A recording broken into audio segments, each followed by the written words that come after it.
Hello everyone, welcome back to this week's algebraic graph series seminar. This week, Sabrina Lato is going to tell us new characterizations of distance-biregular graphs. Thank you very much. So yes, I want to talk about some new characterizations of distance-biregular graphs. And this is building off of work of Fiol, Garriga, and Yebra. And they have their results on distance-biregular graphs. So I want to start by talking about that. So this is the algebraic graph theory seminar. So hopefully nobody needs motivation for why matrices of graphs are interesting to study. But if you did need motivation, if you were, say, in an intro to combinatorics class and you asked, why would you ever look at the adjacency matrix of a graph? The quick answer that I'd give you is, well, it has a combinatorial meaning. It's counting the number of walks of the ith power of the adjacency matrix. It's counting the number of walks of length I between vertices of the graph. So here we have a graph on the left, and on the right, we have this adjacency matrix and the adjacency matrix squared. And you can see that this counts the number of walks of length 2 in the graph, which is an interesting and useful property, but often it's not necessarily what we want. Another type of matrix that we would care about is the matrix that counts the number of the distance adjacency matrix. So this is the matrix, again, indexed by the vertices of the graph, where the UWth entry is 1 if they're at distance I and 0 otherwise. So here we have the second distance matrix there. And you can convince yourself pretty quickly that we can't write this A2 as a linear combination of the identity A and A squared. So we can't write A2 as a polynomial of degree 2 in the adjacency matrix. However, there are some graphs which we can. So here we have the Peterson graph, and that's the adjacency matrix on the right. And you'll have to believe me unless you want to multiply out a 10 by 10 matrix. But A squared minus 3 times I gives us this matrix, which is the adjacency matrix of the complement of the Peterson graph. And since the Peterson graph has every vertex has diameter 2 and every vertex is eccentricity 2, then this is actually the adjacency matrix of the distance 2 adjacency matrix of the Peterson graph.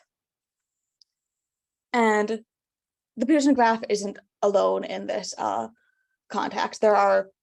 Most graphs will not be able to write their distance adjacency matrices as polynomials in the adjacency matrix, but some graphs we can. And these graphs have a very nice property. They're distance regular. So distance-regular graphs have a lot of different definitions, and the definition I want, because it's sort of the most useful for this talk, is that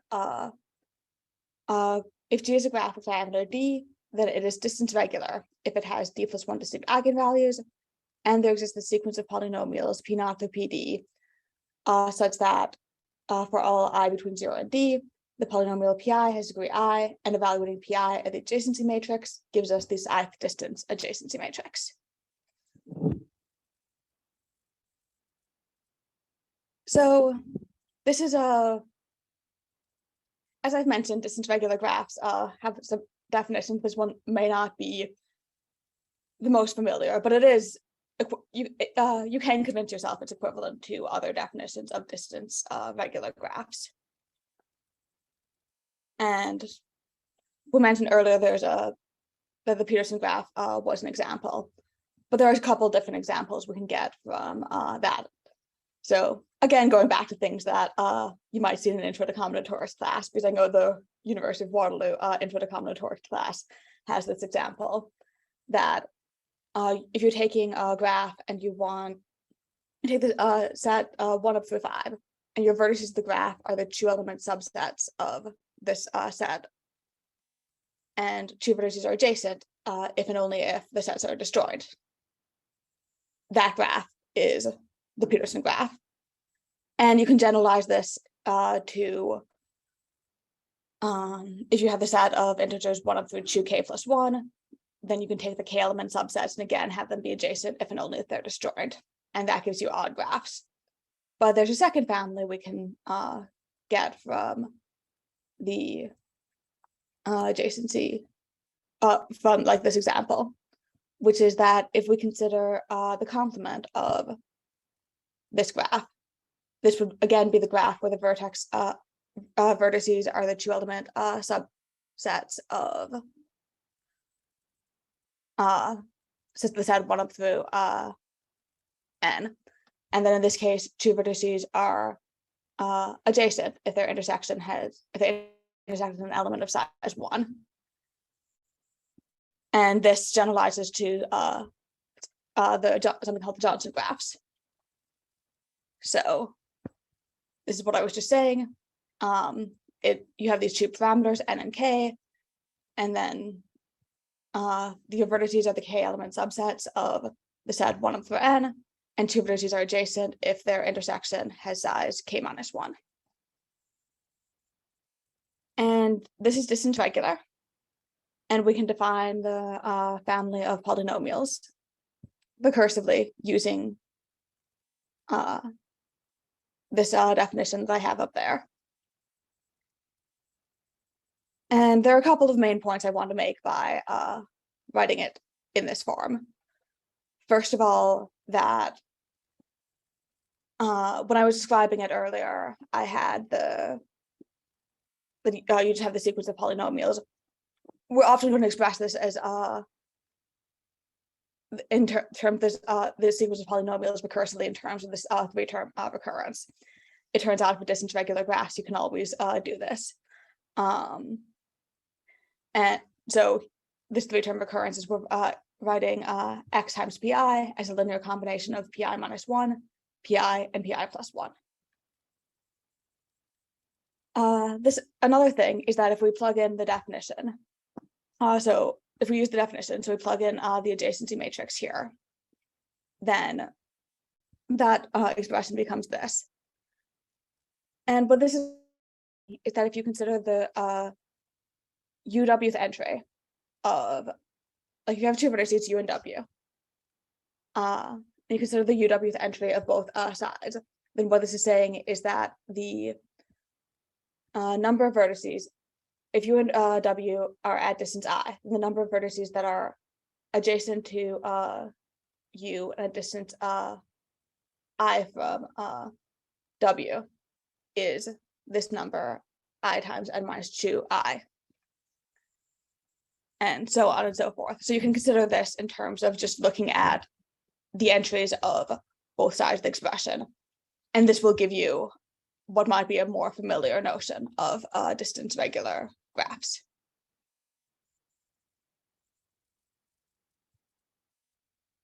So that's a quick introduction to distance-regular graphs.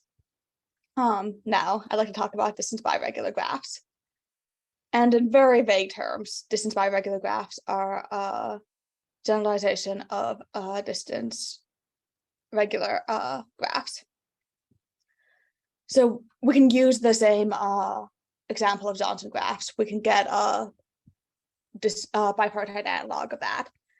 And to this, we're again considering the set of elements 1 up through n. But here we're defining 2 different sets of vertices. B is a set of k-element subsets of 1 up through n, and C is the set of k plus 1 element subsets of 1 up through n. And the obvious adjacency relation here is vertex B is adjacent to C when B is contained in, when that set B is contained in C. And this gives us then, we can define a family of polynomials in a similar way as we did on the previous slide.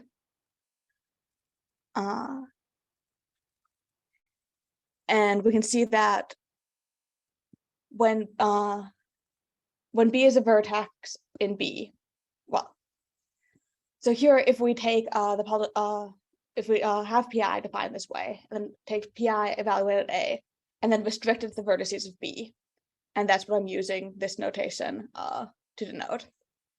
So we're taking the polynomial A, and then we're only considering the vertices that are indexed by B after we evaluate the polynomial. This is equivalent to considering the ith distance matrix restricted to the vertices of B. So in general, this graph will not be regular because a vertex B in B will have will be adjacent to n minus k vertices, whereas the vertex in C will be adjacent to k plus 1 vertices. So if n does not equal 2k plus 1, this will not be a regular graph. So it can't be distance regular, because whenever we consider even just looking at a squared, that'll have different entries on the diagonal depending on which side of the vertex which side of the partition B is in. But we will have this property of but if we take this polynomial and restrict it to just one side of the partition, we will get this polynomial property, and we can get the same thing for the other side of the partition. We get a different recurrence relation here, but we still have, we have a second set of families that when we evaluate them at A and then restrict to the set of vertices in C, gives us the ith distance matrix restricted to the vertices of C. And this is the idea behind distance-biregular graphs. So in distance-regular graphs, we said there was a single family of polynomials, P naught through PD, so that Pi had degree I, and Pi of A was the adjacency matrix, was the ith distance adjacency matrix. Here we need the additional consideration that we have these two different families of polynomials, and then we restrict to the set of the partition, to each set of the partition, and we get that equal to the ith distance adjacency matrix restricted to that same set of the partition.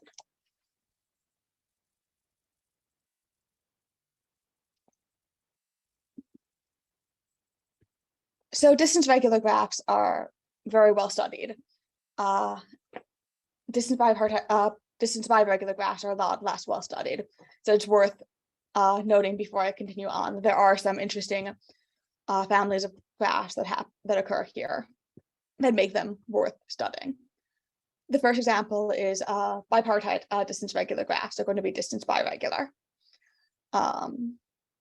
So if you and bipartite distance-regular graphs are a subclass of distance-regular graphs that again are very well studied, and some of the interesting properties they have do just relate to the fact that they are distance-biregular graphs. As I just showed, we have this bipartite analogs to the Johnson graphs. Johnson graphs are a famous family of distance-regular graphs. We also get a bipartite analog to the Grassmann graphs. So Grassmann graphs are similar to the Johnson graphs, only instead of considering an n-element set, you're considering an n-dimensional vector space and the subspaces of that. And then you can define Grassmann graphs similar to the way you define Johnson graphs, and you can define the bipartite analog similar to the way you define the bipartite analog of the Johnson graph. There are also some another major family of examples of distance-biregular graphs is the generalized polygons. So these are, in terms of graph theoretic terms, you can think of these as bipartite graphs that have girth twice the diameter. And these come up in a number of contexts in graph theory and algebra. They were actually first studied in relation to in looking for groups of Lie type.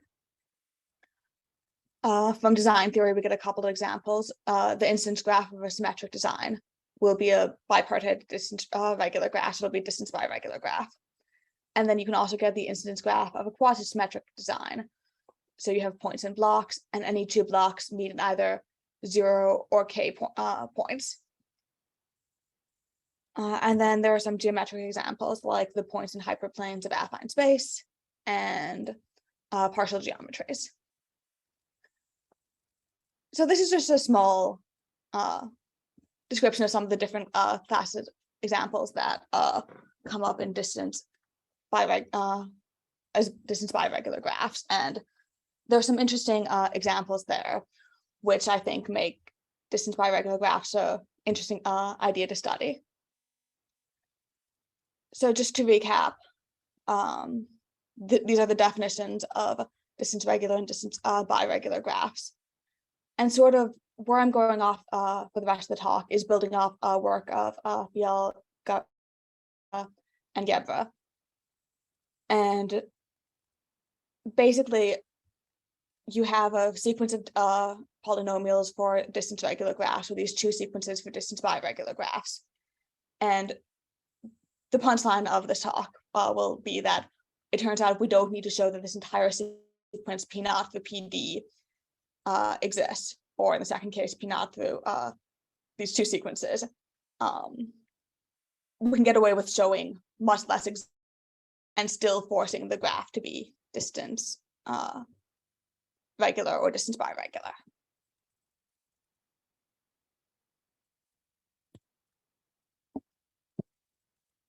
So those are the two notions that we're going to work with. And I want to begin by considering a weaker property that both distance regular and distance biregular graphs have in common, which is this notion of locally distance regular. And first, I want to just make sure that the notation is clear. So the adjacency matrix of a graph is normal, so it admits a spectral decomposition. In particular, if we have any polynomial, evaluating, we can evaluate P at that polynomial P, we can evaluate P at A to get, and that's just equivalent to evaluating P at the eigenvalues and evaluating the, applying them to the corresponding spectral idempotence. And then if we have a particular vertex U, then if we're taking P of A and applying it to the characteristic vector of U, that's going to have this form. In particular, the only eigenvalues that will make a difference in this evaluation will be the eigenvalues where this vector is non-zero. And we define such such eigenvalues to be the part of the eigenvalue support. And again, this E sub U is the characteristic vector of the vertex U. So then we say that vertex is local. If U is a vertex with eccentricity E, it is locally distance regular if the size of the eigenvalue support is equal to E plus 1, and there exists a sequence of polynomials P naught through PE, such that Pi value of A applied the characteristic vector of U is equal to AI times the characteristic vector of U. So earlier, we said that we had a graph with diameter D and D plus 1 distinct eigenvalues. Here, we don't necessarily care about every eigenvalue. So we care about the eccentricity E and the eigenvalues and the eigenvalue support. And then with a sequence of polynomials, and we don't require the entire adjacency matrix. We don't require the P sub I evaluated A to be the entire distance adjacency matrix. We only require that when we look at U, basically this graph looks like it's distance regular as long as you only look at U. So every vertex in a distance regular graph is going to be locally distance regular. Every vertex in a distance biregular graph is going to be locally distance regular. But there are some locally distance regular vertices that are not in distance regular, distance biregular graphs. So here I have the path on 5 vertices. The center vertex has that eigenvalue support, and then that sequence of polynomials, and you can verify that this does indeed meet the definition.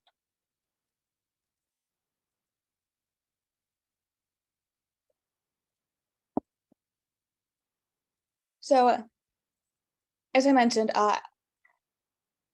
every vertex in a distance regular graph is locally distance regular. Every vertex in a distance biregular graph is locally distance regular. And the perhaps incredible thing is that the converse is true. So this is a result of Godsill and Shaw-Taylor, that if G is a graph where every vertex is locally distance regular, then G is either distance regular or distance biregular. So earlier, I proposed Distance-Biregular as a extension of distance-regular graphs that had some interesting families of examples. From this theorem, we get that distance-biregular graphs are really a natural extension of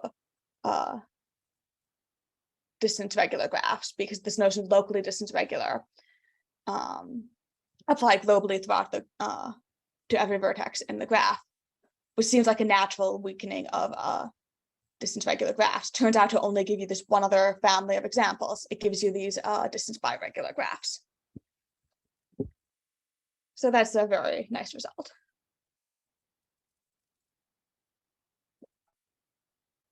Then I want to talk about another weakening of locally distance-regular, which is pseudo-distance-regular. And this notion was introduced by Fiol, Garriga, and Yebra, though the definition that I'm using is not the definition that they had. But here we say that if U is a vertex with eccentricity E, it is pseudo-distance-regular if the size of the eigenvalue support is equal to E plus 1, and there's just a sequence of polynomials such that Pi of A, applied the characteristic vector of U, is non-zero precisely on the vertices at distance I from U. So earlier, for locally distance-regular, we said that Pi of A applied the characteristic vector of U, or the UWth entry of Pi of A would be 1 if U and W were at distance I and 0 otherwise. For pseudo-distance-regular, we're saying that the UWth entry of Pi of A is going to be 0 if U and W are not at distance I and something else otherwise. And for the purposes of this definition, we don't care what, though for the definition as Fiol, Garriga, and Yebra used it, it turns out like these do have a relationship to the Perron. These entries will have a relationship to the Perron eigenvector, and I'll get into that a little bit more later. But for now, it's just enough to know that this entry is non-zero. And here we have another example. Again, the same, very similar graph to the path on 5 vertices, same sequence of polynomials. But here we can see that between U and that other center vertex, there are 2 paths of length 2. Versus between U and either the n vertices, there's just a single walk of length 2. Therefore, a squared minus 2 is not going to have constant entries on the vertices at distance 2, but they will be non-zero precisely on the vertices at distance 2. So pseudo-distance-regular is a proper weakening of locally distance-regular. And it's a proper weakening, but it does still preserve one of the very nice properties of locally distance-regular graphs, which is that if G is a graph where every vertex is pseudo-distance-regular, then G is either distance-regular or distance-biregular. So this was originally shown by Fiol, Garriga, and Yebra. They showed that if every vertex in the graph was pseudo-distance-regular, then every vertex was locally distance-regular, and then they were able to apply the result of Godsell and Shaw-Taylor to get this. And then subsequently, Fiol came up with an independent proof that did not rely on the result of Godsell and Shaw-Taylor.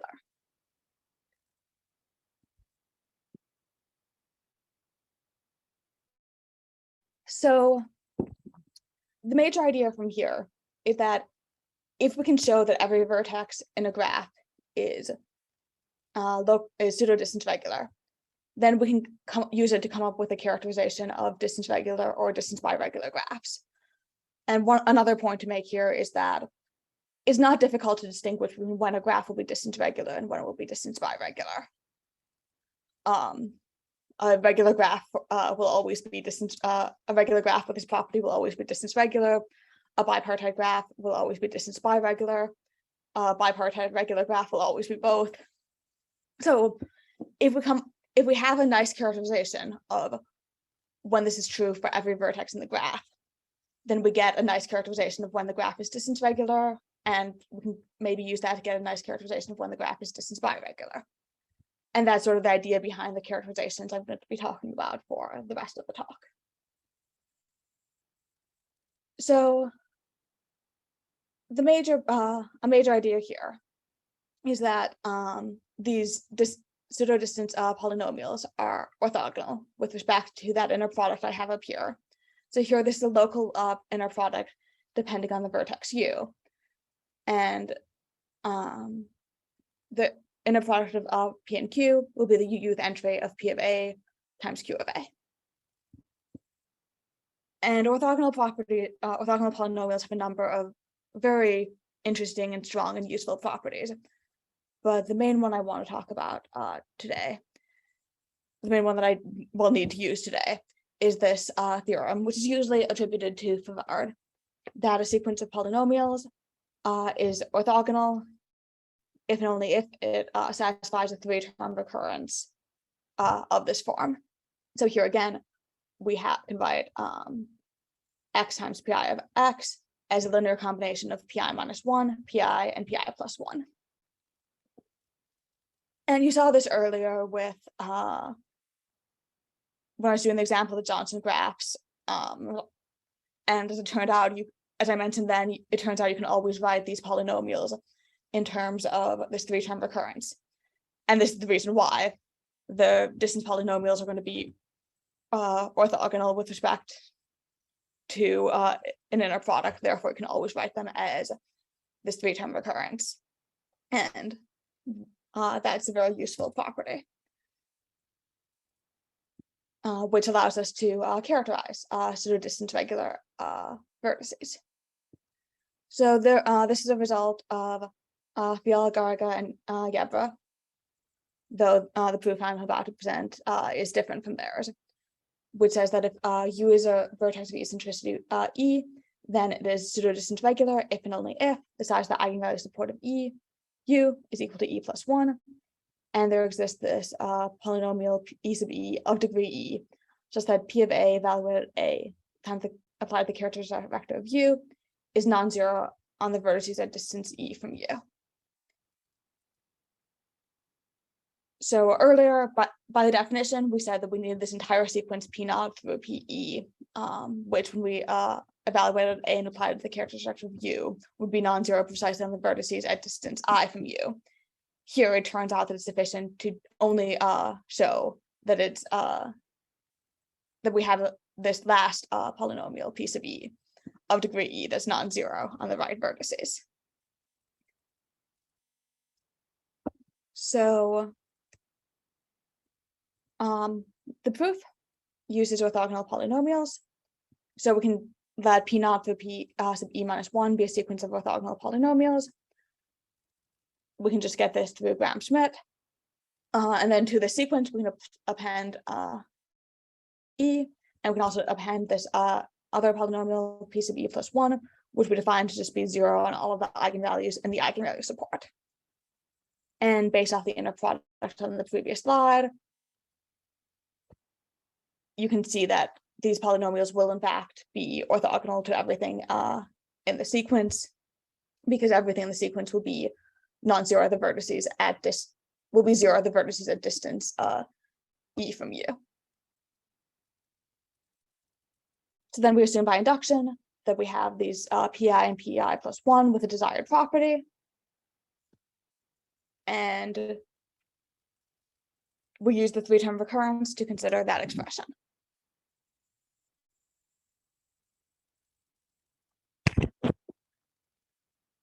So here, we can go by induction that this is non-zero precisely on the vertices at distance I plus 1 from U. This is non-zero on the vertices at distance I from U. So we really care about showing that this polynomial is non-zero on the vertices at distance I minus 1 from U. And to show that, we take the UWth entry of both sides of the expression. And we note that on the left-hand side, the UWth entry of A times PI of A is going to be the sum over all vertices V adjacent to W of the UVth entry of PI of A. And the UVth entry of PI of A is non-zero only when V is at distance I from U. Therefore, this expression is non-zero only when W is at distance I minus 1, I, or I plus 1 from U. And since Pi minus 1 is a polynomial of degree I minus 1, it must be non-zero precisely on the vertices at distance I minus 1 from U.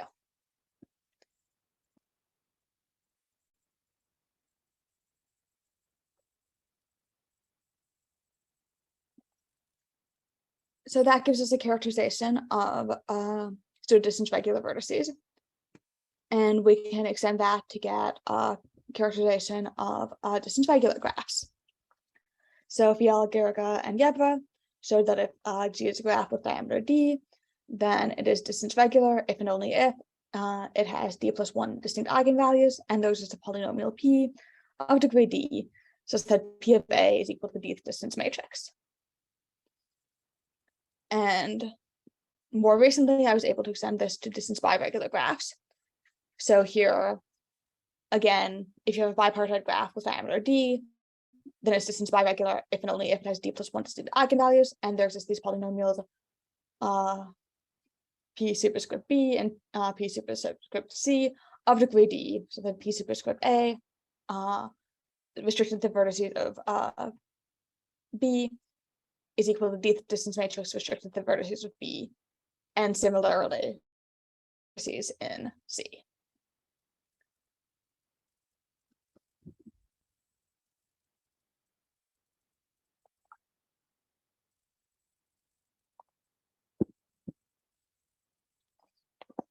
So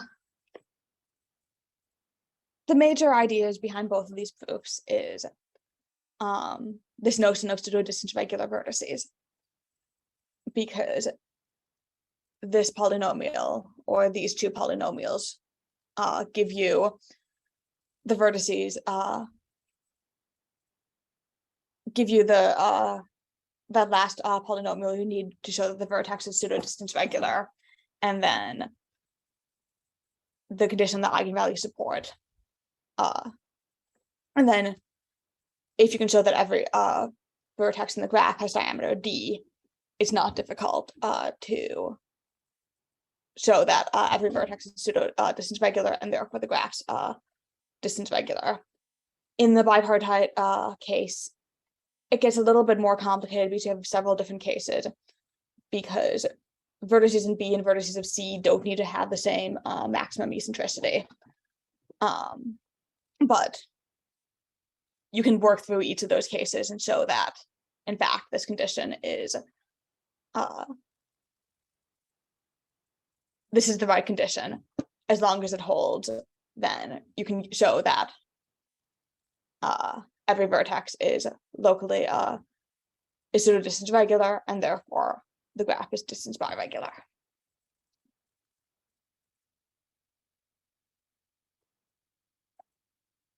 So that's the first set of characterizations I want to talk about. And then I also want to talk about this characterization coming from the spectral excess.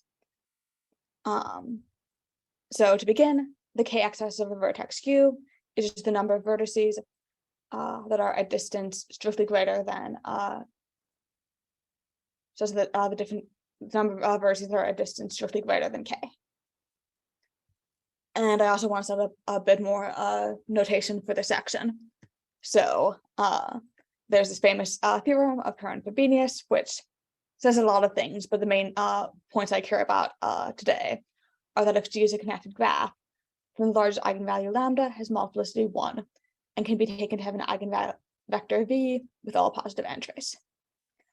So for the rest of the talk, this lambda is going to be the largest eigenvalue of the graph. And then this V is the Perron eigenvector. We're going to take it to be a unit eigenvector with all positive entries. And then we're going to let V sub U be the entry of V indexed by the vertex U. And V sub M is the minimum over all vertices of the graph of the uth entry of the Perron eigenvector. And then this is a theorem of Fiol and Garriga, which says that if P is a polynomial with degree at most k, if the k-axis of the vertex U is positive, then P of lambda over this local U local norm P is going to be at most 1 over V sub U times the square root of 1 minus the minimum entry of the pair one eigenvector squared times the k-axis of the vertex U. And they had this in a slightly different form in their paper, but it's equivalent up to how basically depends on how you want to scale the pair one eigenvector. They scaled it in such a way that the minimum entry was one. I find it a bit more convenient to work with unit eigenvectors, but they really are just equivalent. And for regular graphs, this has a very nice simplification, because for regular graphs, the pair one eigenvector is constant. So we get that, so the right-hand side just simplifies to being the number of vertices of the graph minus the k-axis of the vertex U.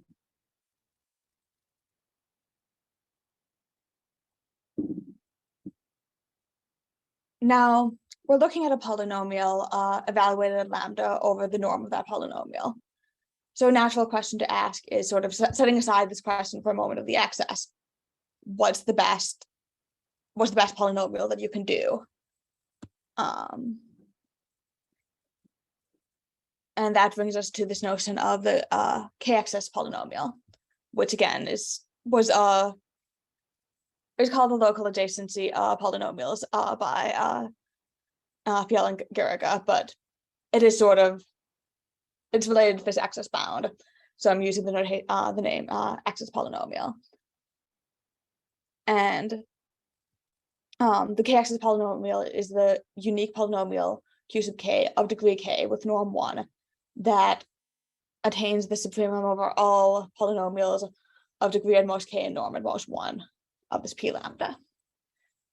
So you can show that, yes, this polynomial does indeed exist. Yes, it is unique. And therefore, this is a valid definition.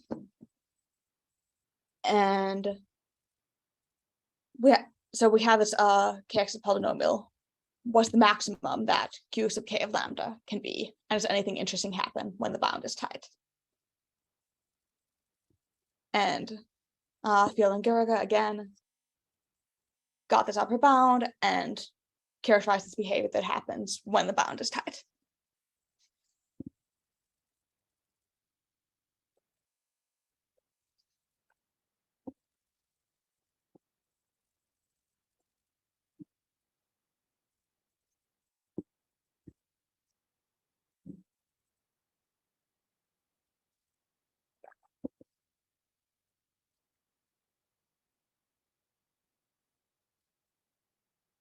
So what this is saying in particular is that if the k-axis bound, the k-axis polynomial bound is tight for some k, then we have a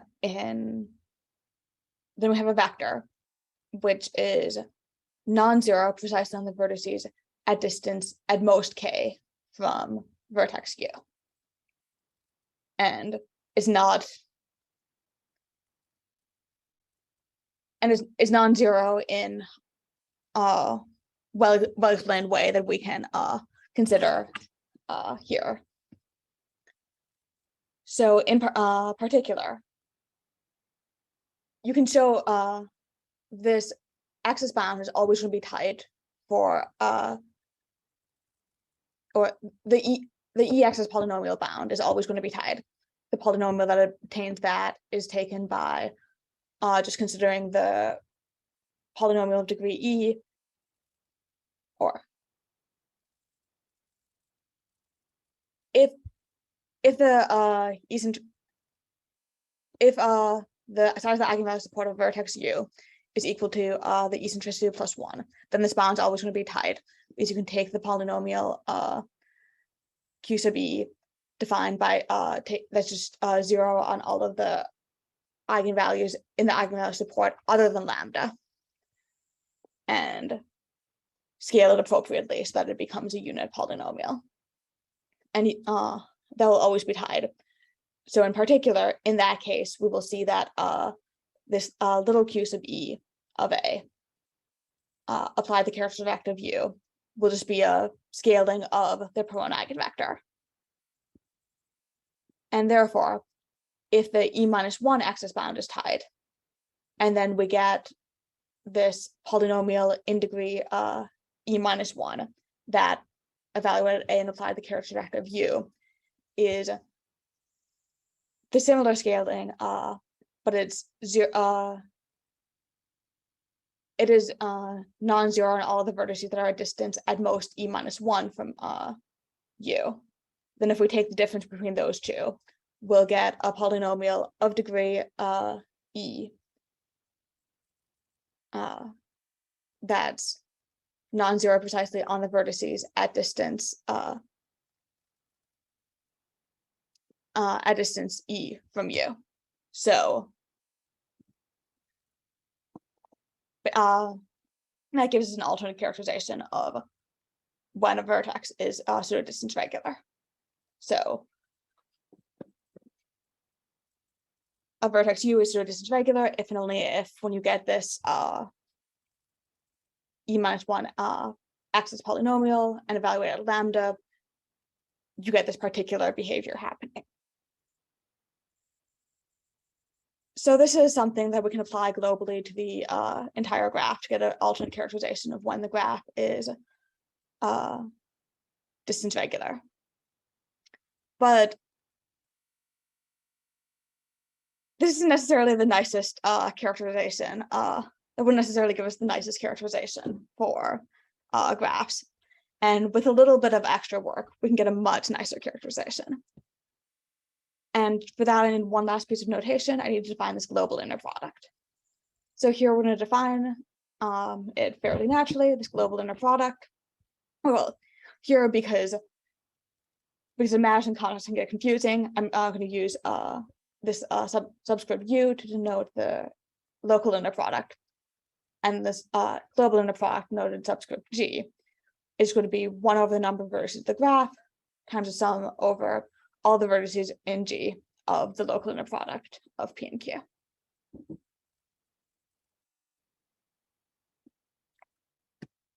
And then the theorem of Fiol and Garriga says that if G is a regular graph with diameter D, then it is distance regular if and only if it has D plus 1 distinct eigenvalues, and there exists a polynomial of P of degree D, such that this global norm of P squared is equal to P evaluated lambda is equal to the D-1 excess of U for all vertices U.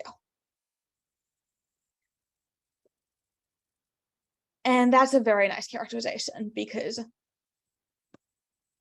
because again, but from the initial definition, we had that to show a graph was distance regular, you had to show that you had this entire sequence P naught to PD that evaluated A gave us the right distance matrix. The last characterization said it's sufficient to show that you had this polynomial of degree D that evaluated A gave you the D distance matrix. Here you're saying actually it's sufficient to show that you have a polynomial of degree D with the right norm, such that if you evaluate it at the largest eigenvalue of the graph, this gives you the right number, and that number is going to be the number of vertices that are at distance D from each vertex in the graph. So that gives us a characterization of distance regular graphs. And sort of the very rough idea of how we get there from the axis polynomials and what we've done, just a very quick sketch of the proof, is suppose that you have such a polynomial. And then we define a couple of other polynomials associated to that. So we define this Q sub D to be 0 on all of the non-eigenvalue lambda eigenvalues of the graph, and then scaled appropriately. Define Q sub D minus 1 to be the difference of Q sub D and this given polynomial P. You can show that, in fact, Q sub D minus 1 will have degree D minus 1. And then we scale that to get this polynomial big Q sub D minus 1 that evaluated lambda gives us the number of vertices of the graph minus the D minus 1 excess of U. And this should hopefully look familiar because we saw it just a couple minutes ago. It was that access bound that I presented initially. So therefore, since the graph is regular, so this lower bound, so this bound is tight, and therefore we get the upper bound must have u local norm at least 1. In fact, you can show it has u local norm precisely equal to 1 using the restriction on the global norm. You can show that, and then it obtains this maximum, which again, because the graph is regular and the parent eigenvector is constant, turns out to be the maximum, that same maximum of I showed you earlier for when the for what the d-1 axis polynomial can obtain. And therefore, since it attains its maximum, every vertex in G is pseudo-distance-regular, so G is distance-regular.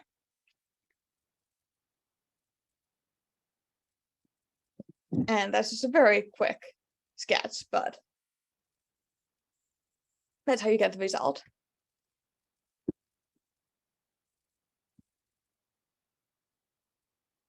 So if we want to extend this to bipartite graphs, then we want to get some way of scaling this. We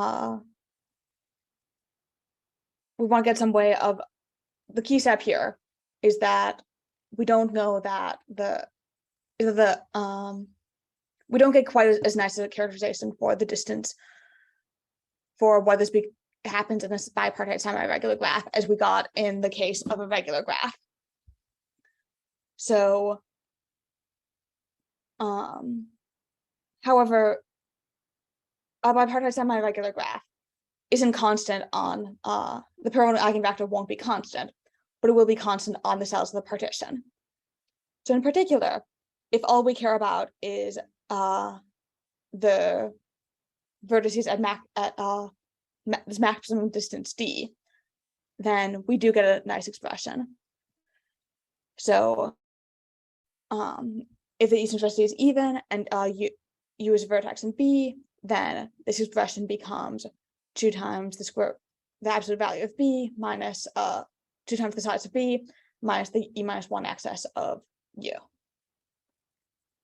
And we can do a similar thing with vertices in C, and we can do a similar thing, and it gets a bit more complicated if E is not even, but the short form being that if you have a graph, if you have a bipartite graph with diameter d and d+1 distinct eigenvalues, and d is odd, then the graph is going to turn out to be regular. So we can use the earlier characterization.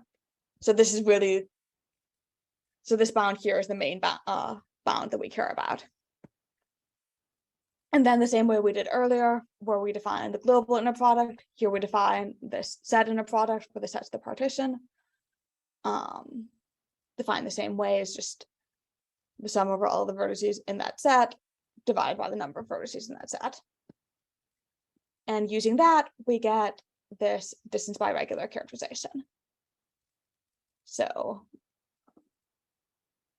a semi-regular bipartite graph with diameter d is distance-biregular if and only if it has d+1 distinct eigenvalues, and there's these polynomials pb and pc of degree d, such that this b norm squared is equal to p of b, pb of lambda is equal to the number of vertices at distance d from every vertex in U, and similarly for C.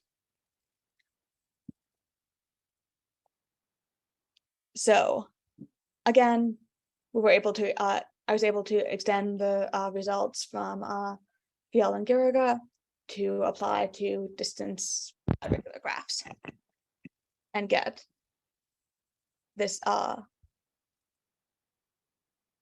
characterization, which depends only on finding a polynomial with the right degree and the right norm, which when we evaluate at lambda gives us the right value.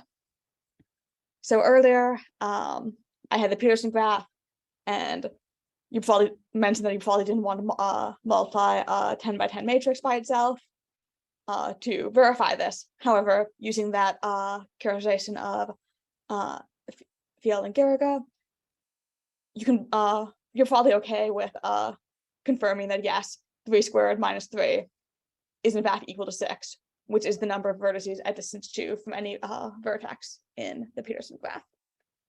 And I'll stop there. Thank you very much for your time. Thank you, Sabrina. That's a very nice talk. Very nice result. Okay, so right now, any question for Sabrina?